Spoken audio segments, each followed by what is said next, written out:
heureux comme un marin sur l'eau.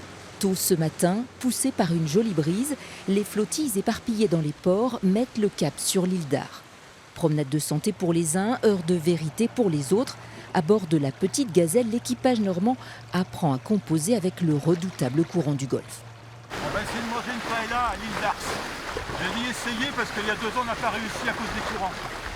Le père Gabriel, sloop ostréicole de Charente de 1949, est un habitué de la fête.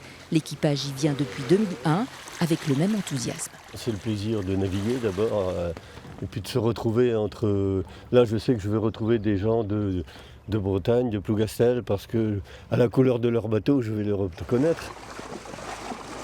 Nous, c'est un but aussi de venir jusqu'ici, parce que ça prouve que le bateau peut le faire, que nous aussi on peut le faire. Et on se donne une sorte de challenge, revenir d'une année sur l'autre, quoi. On n'en prend pas les mirettes, c'est le plaisir du rassemblement. Il y a une excitation aussi générale, hein. Il faut bien le dire, une euphorie et un grand plaisir, oui.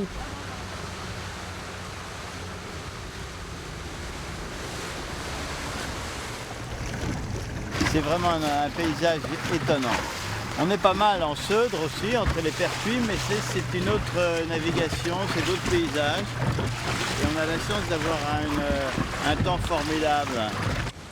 L'île d'Ar est en vue, mais le capitaine de la goélette Diva fait durer le plaisir et attend le dernier moment pour affaler ses 120 mètres carrés de voile.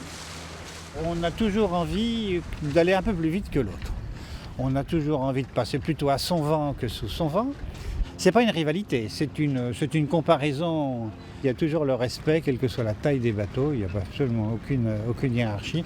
Il y a de merveilleux petits bateaux, canots, voiles ou avirons, qui sont des constructions splendides.